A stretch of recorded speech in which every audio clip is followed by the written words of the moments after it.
Where do you go when you've lost hope? Does being depressed mean that you lack faith? Is it okay not to be okay?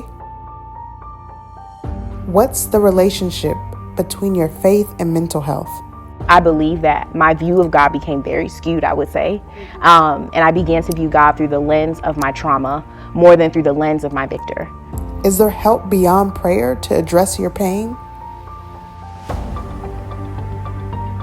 Do Black women have to be strong all the time? There becomes this expectation of always having to be strong. That it's not okay to fall apart, that it's not okay to change your mind, to not want to do something, to be overwhelmed, to be sad, to be angry, that you're supposed to sort of always be in this space of like equanimity and grace. And I think in that way, from that perspective, it really diminishes our humanity.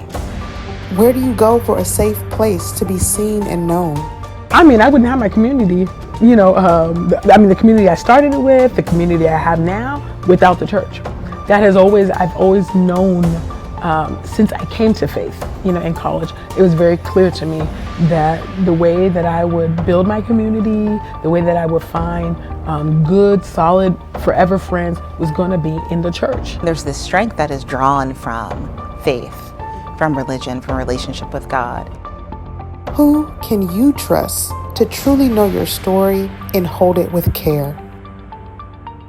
There's a lot of expectation to endure, and I think that does have, it becomes very intertwined, I think, for a lot of Black women in terms of faith.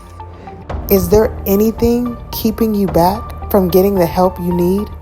God honors where you are. That God is big enough to hold space for all of who you are, and God is willing to go with you through the evolution of who you are. And that only happens by God caring about your mental well-being. Let's be honest.